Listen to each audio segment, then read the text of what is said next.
BA द्वितीय वर्ष के छात्रों का स्वागत है। मैं ओम प्रकाश शर्मा, सहायक आचार्य भूगोल, राजकीय महाविद्यालय बामनवास, सवाई माधोपुर। ऑनलाइन पढ़ाने की श्रृंखला में आज आप और हम आर्थिक भूगोल की, मानव और आर्थिक भूगोल की एक इकाई का अध्ययन कर रहे हैं कि विश्व में कौन कौन सी जनजातियाँ पाई जाती है। सिलेबस के हिसाब से आज हम नागा जनजाति का विस्तृत अध्ययन करेंगे। नागा जनजाति की बात करें तो यह भारत की एक प्रमुख जनजाति है जो अन्य जनजातियों की तुलना में अधिक विकसित है। यह मुख्यतः पूर्वोत्तर भारत के पहाड़ी राज्य नागालैंड में निवास करती है। इसीलिए नागा जनजाति के निवास के कारण इस क्षेत्र का नाम नागालैंड पड़ा है। नागालैंड नागा बहुल क्षेत्र है और एक स्वतंत्र राज्य के रूप में नागालैंड की स्थापना नागाओं के विकास की पुष्टि करती है। नागाओं के अनेक उपवर्ग हैं जिनमें कुछ अभी भी परंपरागत आदिवासी जीवन बिताते हैं और बहुत कम वस्त्र पहनते हैं। नागा शब्द की उत्पत्ति की अलग अलग कहानी है। कुछ लोगों का विचार है कि अधिकांश नग्न रहने के कारण इसे नागा कहा जाता है। नागा मीन्स अधिकांश समय नग्न रहते हैं, कुछ लोग कहते हैं ऐसा। कुछ अन्य लोगों का मानना है कि लोग नाग की पूजा करते हैं, जिसके आधार पर इनका नाम नागा पड़ा। तीसरा मत यह भी है कि प्राचीन काल में इनके पड़ोसी कछार निवासी इन्हें नागरा या बहादुर कहते थे। संभवतः इसी आधार पर आगे चलकर इनका नाम नागा पड़ा। निवास क्षेत्र की बात करें, नागा लोग मुख्यतः नागालैंड के निवासी है, किंतु इस जनजाति के लोग अन्य समीपवर्ती राज्यों में भी पाए जाते हैं। मुख्य निवास स्थल नागा क्षेत्र है, नागालैंड है, परंतु उसके आसपास भी समीपवर्ती राज्यों में भी पाए जाते हैं। भारत के पूर्वोत्तर में पर्वत श्रेणियों की श्रृंखला है, जिसमें से एक नागा पहाड़ी भी है। एक पहाड़ी का नाम है नागा पहाड़ी।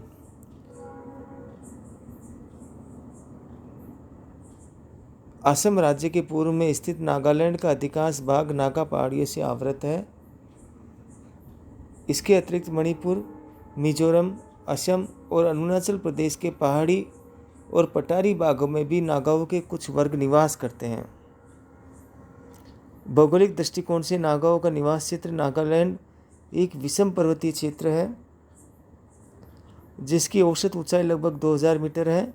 नागा पहाड़ियाँ दक्षिण पश्चिम से उत्तर पूर्व दिशा में फैली हुई है।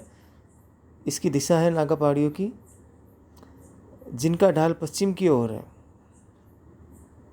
नागा पहाड़ियों का ढाल पश्चिम की ओर होता है। इससे निकलने वाली छोटी छोटी नदियाँ उत्तर पश्चिम की ओर प्रवाहित होती हुई ब्रह्मपुत्र नदी में मिल जाती है। तो नागा पहाड़ से जो नदियाँ प्रवाहित होती है वो ब्रह्मपुत्र की सहायक नदियाँ होती है। इसके उत्तर पूर्व में पटकोई की पहाड़ियाँ तथा दक्षिण में मणिपुर और अराकान की पर्वत श्रेणियाँ स्थित है। लगभग संपूर्ण प्रदेश ऊंचा नीचा और वनों से आच्छादित है। यहाँ की जलवायु उष्णार्द्र प्रकार की जलवायु है, जहाँ ग्रीष्म ऋतु में बंगाल की खाड़ी से आने वाली दक्षिण पश्चिम मानसून हवाओं से लगभग 250 सेंटीमीटर तक वर्षा होती है। यह क्षेत्र और इसका समीपवर्ती क्षेत्र भारत का सबसे ज़्यादा औसत वार्षिक वर्षा वाला क्षेत्र है। उच्च तापमान 20 से 30 डिग्री सेल्सियस और अधिक वर्षा के कारण यह सघन मानसूनी वन पाए जाते हैं। वर्षा ऋतु में पहाड़ी के निचले डालों पर मच्छरों की अधिकता से मलेरिया आदि भयंकर बीमारियों का भय रहता है, फैलने का डर रहता है। और 2500 मीटर से ऊंचे भागों में शीत ऋतु में सर्दी अधिक रहती है।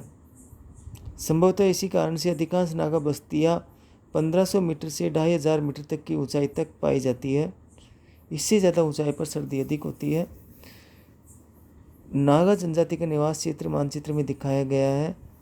नागालैंड मुख्य रूप से है, मणिपुर में भी पाया जाता है, असम, मेघालय ये समीपवर्ती राज्य है नागालैंड के, इनमें भी पाई जाती है। नागाओं की उपजातियाँ कौन कौन सी है? नागालैंड की पहाड़ियों में निवास करने वाले सभी जन समुदाय नागा कहलाते हैं। नागालैंड की पहाड़ी पर जितने भी लोग रहते हैं, जितने भी समूह रहते हैं, वो सब नागा में आते हैं, जिसके अंतर्गत लगभग 30 उपजातियाँ शामिल है। इस प्रकार नागा कई जनजातियों का सामूहिक नाम है। नागा की उपजातियों में अंगामी, सेमा, रेगमा, लोथा, आवो, कोन्याक, फोम, चांग, कचा, काबुई, तैखुल ये प्रमुख समूह हैं। उपसमूह निवास क्षेत्र के अनुसार उत्तर में कोन्याक, पश्चिम में अंगामी, रंगमा और सेमा, दक्षिण में कचा और काबुई, पूर्व में तैखुल और मध्य भाग में लोथा, आवो, फोम, चांग जातियाँ पाई जाती है। अब ये तो बात थी कि नागा जनजाति की उप जनजातियाँ। अब बात करते हैं अर्थव्यवस्था की। अर्थव्यवस्था किस किस पर आधारित है? पहला है कृषि। नागा लोगों का मुख्य व्यवसाय स्थानांतरित कृषि है। भारत में नागा जनजाति स्थानांतरित कृषि के लिए जाना जाती है और आखेट करना है। तो दोनों मुख्य व्यवसाय है इनके, कृषि जो स्थानांतरित कृषि है और आखेट है।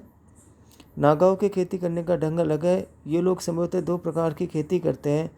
स्थायी खेतों वाली कृषि, जिसके अंतर्गत निचले भागों में बनाए गए खेतों में प्रतिवर्ष धान की खेती की जाती है। स्थानांतरित कृषि, जिसमें झूमिंग कृषि भी कहते हैं। स्थानांतरित कृषि का दूसरा नाम है झूमिंग कृषि। इसमें खेत बदलते रहते हैं, इसलिए इस खेती का नाम है स्थानांतरित खेती। कृषि का वह प्रकार जिसमें खेत बदलता रहता है। पहाड़ियों तथा सघन वनों में झूमिंग कृषि ही प्रचलित है।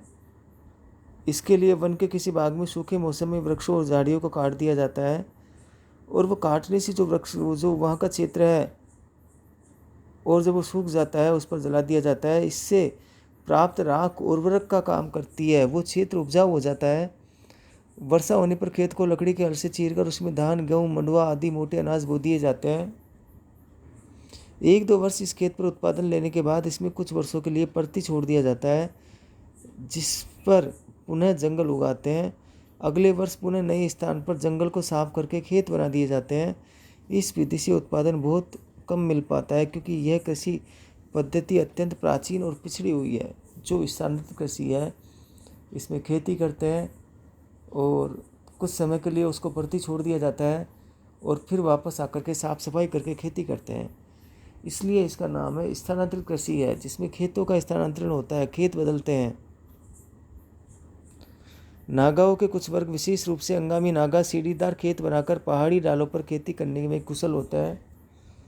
नागा का एक उपसमूह है अंगामी नागा। ये लोग पर्वतीय डालों पर कई 100 मीटर तक लंबे संकरे सीढ़ीदार खेत बनाते हैं और मिट्टी तथा पत्थर की मेड़ बनाकर मिट्टी के कटाव को रोक देते हैं। पहाड़ी नदियों से छोटी छोटी नहरें या नलियाँ बनाकर खेतों तक पानी पहुँचाते हैं। मणिपुर की निचली घाटियों में रहने वाले कुछ नागा स्थायी कृषक भी है। कुछ नागा जो मणिपुर की निचली घाटियों में रहते हैं वो स्थायी कृषि भी करते हैं।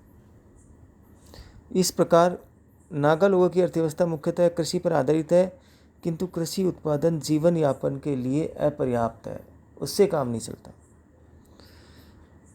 पर्याप्त वन, वृक्षों तथा झाड़ियों के पाए जाने से यहाँ चारा सदैव उपलब्ध रहता है। अतः नागा लोग कृषि के साथ ही पशुपालन भी करते हैं। पर्याप्त पशुओं के लिए पर्याप्त चारे की व्यवस्था रहती है तो ये पशुपालन भी करते हैं। पशुओं में मांस और दूध प्राप्त करते हैं। पशुओं से इनको ये प्राप्ति होती है। साथ ही पशुओं का उपयोग खेती के कामों में भी लेते हैं, विशेष रूप से निचले भागों में। आखेट की बात करें तो नागा कुशल शिकारी होते हैं। पहाड़ी क्षेत्रों में और निचले मैदानी भागों में अलग अलग ढंग से शिकार किए जाते हैं। पहाड़ी क्षेत्रों में शिकार का तरीका अलग होता है और मैदानी क्षेत्रों में शिकार का तरीका अलग होता है। सर्वप्रचलित विधि के अनुसार कई लोग मिलकर जंगली पशुओं को जंगल से भगाते हुए नदियों की तलहटी में लाते हैं और उन्हें भाले से मार डालते हैं। कि जंगली पशु को घेर करके जो स्थान फिक्स कर रखा है नदियों की तलहटी में, वहाँ ले आते हैं और वहाँ पर भाला चढ़ा दिया जाता है। शिकार के लिए ये लोग भाले का भी उपयोग करते हैं, धनुष बाण का भी उपयोग करते हैं। दाव नामक हथियार, ये विशेष हथियार है दाव। दाव हथियार का प्रयोग किस जनजाति में किया जाता है? नागा जनजाति। दाव इनका बहुउपयोगी हथियार है जो लोहे की मोटी हसा के समान होता है, जिसमें पकड़ने के लिए लकड़ी की मूठ बनी होती है, हैंडल लगा होता है। इसका उपयोग वन में लकड़ी काटने, मार्ग साफ करने, शिकार करने, घर बनाने, आक्रमण या युद्ध करने में किया जाता है। तो इनका बहुत महत्वपूर्ण शिकारी यंत्र है दाव। नागा लोग जंगली वृक्षों के रसों से बाण तीर के अग्रभाग को विषाक्त करके जंगली पशुओं को शिकार करते हैं। इनमें शिकार के नियमों का कठोरता से पालन किया जाता है। जैसे यदि शिकार दूसरे गांव की सीमा के भीतर किया जाता है तो दूसरे गांव के लोग भी शिकार में हिस्सा पाते हैं। इसी प्रकार कृषि कार्य के समग्र शिकार करना वर्जित होता है। यदि कृषि कार्य आप कर रहे हो और उस समय शिकार करते हो तो ये वर्जित है। इनमें पहाड़ियों के निचले भागों में स्थित तालाब, नदियों आदि जलाशयों से कुछ नागा समूह मछलियाँ भी पकड़ते हैं, जिसके लिए जाल, टोकरे आदि का प्रयोग करते हैं। तो मुख्य व्यवसाय तो कृषि और आखेट ही है, पर कुछ नागा लोग मछली पालन भी करते हैं। कुटीर उद्योग। कृषि और आखेट के अतिरिक्त नागाओं में कई तरह के कुटीर उद्योग भी प्रचलित है। नागा के विभिन्न उपवर्गों में श्रम विभाजन का पालन कढ़ाई से किया जाता है। कुछ वर्ग छोटे करघों पर मोटे कपड़े का कार्य करते हैं।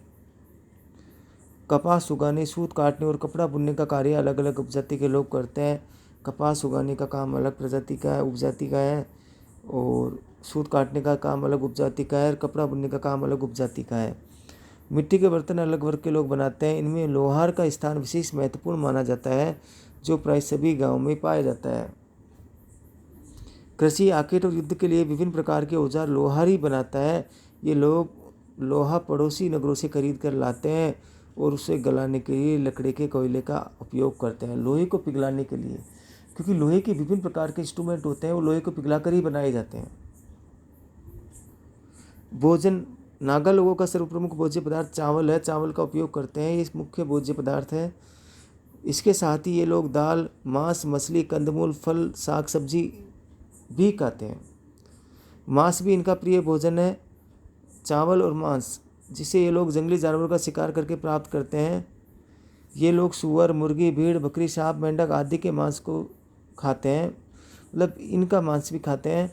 चावल से बनाई गई शराब का प्रयोग प्राय सभी नागा करते हैं। चावल से शराब बनाई जाती है, उसका प्रयोग नागा करते हैं। विभिन्न वर्गों में भोजन संबंधी निषेध भी भिन्न भिन्न होते हैं। जैसे टेंगरखुल नागा बकरी नहीं पालते और उनके मांस और दूध भी नहीं प्रयोग करते। मारम नागा सुअर नहीं पालते और उसका मांस भी नहीं काटते। तो टेंगरखुल नागा बकरी की बात करते हैं और मारम नागा सुअर का। टेंगरखुल नागा बकरी का मांस नहीं खाते, मारम नागा सुअर का मांस नहीं खाते। वस्त्र और आभूषण। सभी नागा वर्गों के लोग एक समान वस्त्र नहीं पहनते, बल्कि उनकी पोशाक में अंतर पाया जाता है। नागा लोग अधिकांशतः सूती वस्त्र पहनते हैं, किंतु जाड़े में ऊनी वस्त्र भी पहनते हैं। सर्दी लगती है जब ऊनी वस्त्र भी पहनते हैं। सामान्यतः ये लोग कम वस्त्र धारण करते हैं। इनमें कुछ समूह केवल कमर पर चमड़े की लंगोट पहनते हैं अथवा नंगे रहते हैं। नागा साधु पूर्णतः वस्त्र विहीन रहते हैं, तभी इसका नाम नागा साधु होता है। पुरुष कमर पर चमड़े की लंगोट पहनते हैं अथवा नंगे रहते हैं। पुरुष अधिकांशतः केवल कमर के नीचे वस्त्र पहनते हैं, किंतु स्त्रियां सामान्यतः लहंगा और चोली जैसे वस्त्र धारण करती है। पुरुष सिर पर बेंत या बांस के छिलकों या बालों से बनी टोपी पहनते हैं। कुछ नागाओं में सिर पर सींग और पक्षियों के पंख बांधने का भी प्रचलन है। कुछ नागा शरीर पर शेर, चीता, धनुष बाण आदि वीरोचित चित्र भी गुथवाते हैं। गुदाने की परंपरा भी है। स्त्रियां गले में मूंगा बांधती है, मोती बांधती है, कोड़ियों की मालाएं भी बांधती है। गृह और अधिवास। नागा लोगों की बस्ती ऊंची भूमि और पहाड़ी कटकों पर बसाई जाती है, जिससे चारों तरफ कृषि योग्य भूमि और किसी स्थायी जल स्रोत की उपस्थिति आवश्यक होती है। और वो ऊंचाई पर कटक पर किसान नागा लोग खेती कर लेते हैं और पानी भी उचित व्यवस्था होती है। नागा के गृह घास तथा पत्ती वाले छप्पर के बने होते हैं और एक औसत ग्राम में 200 से 250 घर पाए जाते हैं। ये छप्पर लकड़ी के मजबूत खंभों तथा पाइप के 7 तीरों पर टिके होते हैं। बहुधा 2-2 छप्परों से निर्मित ये छप्पर नीचे की ओर भूमि तक बनाए जाते हैं। प्रत्येक घर में सामान्यतः आगे की ओर और पीछे की ओर क्रम से बड़ा और छोटा द्वार बनाया जाता है, पीछे छोटा और आगे बड़ा। लकड़ी के लट्ठों में निर्मित कोठेदार गृह में ऊपर ये लोग स्वयं रहते हैं और नीचे भाग में पशुओं को बांधते हैं। ग्राम के मध्य में मुखिया का घर होता है। मुखिया सबसे गांव के बीच में रहता है। शत्रुओं तथा जंगली हिंसक पशुओं से सुरक्षा के लिए ग्राम के बाहर 4 दीवारी बनाई जाती है, जिसमें प्रवेश के लिए एक ही मार्ग छोड़ा जाता है। सामाजिक संरचना या संगठन। अधिकांश नागा जातियों में सम्मिलित परिवार प्रथा पाई जाती है। साजिशी रहता है संयुक्त परिवार प्रथा, और पुरुष और स्त्रियों के कार्य बंटे होते हैं। पशुओं का आखेट केवल पुरुष करते हैं, लेकिन कृषि कार्यों पर जो आखेट का काम होता है वो केवल पुरुष करता है, लेकिन कृषि कार्यों पर खेत पर स्त्रियां भी पुरुषों के साथ काम करती है। कपड़े बुनने और सिलने का काम सामान्यतः स्त्रियां करती है। भोजन पकाने की जिम्मेदारी भी स्त्रियों की होती है। एक गांव में एक मुखिया होता है जो प्राय वंशानुगत होता है। मुखिया वंशानुगत होता है, मुखिया का बेटा मुखिया, किंतु उसका बहादुर होना अनिवार्य माना जाता है। नागाओं में समाज का जो मुखिया होगा वो बहादुर होना जरूरी है। उसे सभी प्रकार के सामूहिक निर्णय लेने का अधिकार होता है, और वही पारिवारिक या सामाजिक विवादों का निपटारा भी करता है। नागा लोग जाति हित सर्वोपरि मानते हैं, और जाति हित के सामने व्यक्तिगत हित पर ध्यान नहीं देते, ये भावना पाई जाती है इनमें। जब कभी सामूहिक श्रम की आवश्यकता पड़ती है तो कई गांव के लोग परस्पर संगठित हो जाते हैं। ग्रामीण सड़कों के निर्माण, नालियों के बनने, स्नानघरों के निर्माण आदि में इस तरह की आवश्यकता पड़ती है। प्रत्येक नागा ग्राम में एक विशाल शयनागार होता है, सोने का मकान होता है, जिससे रात्रि में गांव के सभी अविवाहित युवक विश्राम करते हैं, जिसे मोरंग कहते हैं। ये बहुत विशिष्ट बात है कि नागा जनजातियों में अविवाहित पुरुषों के लिए एक शयन घर होता है जिसे मोरंग कहते हैं। इस शयन घर में युवतियों का भी प्रवेश निषिद्ध होता है। यह नागाओं की सांस्कृतिक गतिविधियों का केंद्र होता है, जहाँ नागा युवकों को उनके जीवन कर्तव्यों के बारे में शिक्षा और प्रशिक्षण की व्यवस्था की जाती है। यहाँ वरिष्ठ व्यक्ति युवकों को अपने पूर्वजों के द्वारा किए गए महान कार्यों से अवगत कराता है और अपनी परंपराओं की रक्षा के लिए तैयार करता है। आक्रमण आदि से संबंधित योजनाएं इन्हीं शयनागारों में तय की जाती है। मोरंग, जिसको आप शयनगार जिसको मोरंग कहते हैं, के अंदर दीवारों के सहारे सोने के लिए ऊंची बेंच बनी होती है, और फर्श पर भोजन बनाने के लिए चूल्हे बने होते हैं। मोरंग के सामने लगभग 16 मीटर गुणा 16x7 मीटर का एक चबूतरा बनाया जाता है, जिस पर बैठकर युवक परस्पर बातचीत करते हैं, पटेलाई करते हैं। बहुत से नागा ग्राम में अविवाहित युवतियों के लिए भी अलग अलग शयनागार बनाए जाते हैं। युवतियों के लिए बहुत से गाँव में होता है, सब में नहीं होता। शयनागारों में पूर्वजों के शिल्प, मूर्ति कला, संगीत, नृत्य आदि विविध कलाओं का प्रशिक्षण दिया जाता है, इनको ट्रेनिंग दी जाती है। कोन्याक नागा शयनागारों के निर्माण में सर्वाधिक कुशल होते हैं। यूरोपियन मिशनरियों के प्रभाव से नागाओं का यह परंपरागत सामाजिक व्यवस्था छिन्न भिन्न होती जा रही है। उदाहरण के लिए अंगामी नागाओं में अविवाहित युवक शयनागारों में प्रतिदिन न जाकर केवल उत्सवों के अवसर पर ही जाते हैं। विवाह प्रथाएं की बात करें, नागाओं में विवाह की 2 प्रथाएं प्रचलित है, जो यहाँ के भौतिक तथा सामाजिक पर्यावरण से प्रभावित है, क्षेत्र से प्रभावित है। पहले प्रकार का विवाह उत्सव सहित होता है। इसमें वर पक्ष लड़की ढूंढता है और शुभ तिथि का विचार करके लड़का लड़की का विवाह कर दिया जाता है। वर पक्ष विवाह के उपलक्ष्य में वधू पक्ष को उपहार या दहेज देता है। सामान्य व्यक्तियों में इसी प्रकार का विवाह प्रचलित है नागाओं में, कि लड़का वर पक्ष वाला लड़की ढूंढता है और वर पक्ष वाला लड़की को दहेज देता है। दूसरी प्रथा के अनुसार कोई युवक किसी युवती को अपने घर ले आता है और दोनों एक दिन बहिष्कृत रहते हैं। बाद में दोनों का विवाह भी कर दिया जाता है, जो प्राय उत्सव रहित होता है। कभी कभी प्रेमी अपनी प्रेमिका को भगा ले जाता है और कुछ दिन जंगल में रहने के बाद अपने गांव लौटता है और वो दोनों अपने विवाह की घोषणा कर देते हैं। ये दूसरा प्रकार है। किसी युवक को तब विवाह के योग्य समझा जाता है जब वह कोई मानव सिर काट कर लाने में सफल हो जाता है। ये उसका विवाह के लिए परीक्षा है। एक अन्य प्रथा के अनुसार विवाह योग्य युवक युवती की सगाई के पश्चात युवक की युवती के माता पिता के घर जाकर रहकर सामान्यतः 1 वर्ष या कुछ महीने सश्रम काम करना पड़ता है, और गृहस्थी वहन करने के योग्य पाए जाने पर वह विवाह के संपन्न होता है। नागाओं में विधवा विवाह भी प्रचलित है, और यह अधिकांशतः परिवार के किसी व्यक्ति से ही किया जाता है कि विधवा की शादी की जाती है, पर कोशिश ये की जाती है कि परिवार के किसी व्यक्ति से ही हो जाए। अंगामी नागा अपनी जाति में ही विवाह संबंध स्थापित करते हैं।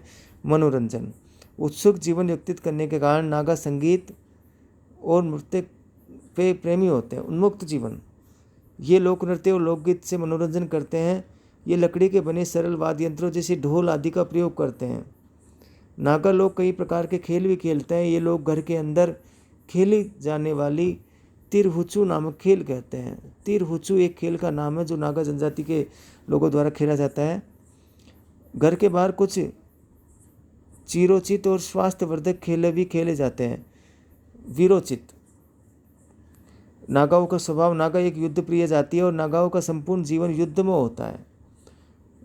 नरमुंड की प्रथा प्रचलित होती है। इनकी नागाओं में नरमुंड काटने की प्रथा प्रचलित होती है, बहुत पुरानी है। सिर काटना, ये लोग किसी को मार डालने अथवा स्वयं मारे जाने से भयभीत नहीं होते। इनके समाज में उस व्यक्ति को विशेष सम्मान दिया जाता है जो अपने शत्रु का सिर काट करके लाता है। दो शत्रु दलों में बदला लेने का दौरा तब तक बंद नहीं होता जब तक काटे गए सिरों की संख्या समान न हो जाए। ये लोग भूत प्रेत और जादू टोने में भी अटूट विश्वास रखते हैं तथा समृद्धि या कार्य सिद्धि के लिए नर बलि और पशु बलि भी चढ़ाने की प्राचीन परंपरा चली आ रही है। नागाओं में यह अंधविश्वास घर कर गया कि जीवन शक्ति की कमी को जीवन तत्व के स्थानांतरण से पूरा किया जा सकता है। इस अंधविश्वास के कारण नागाओं में नरमुंड पाने की प्रबल इच्छा पाई जाती है।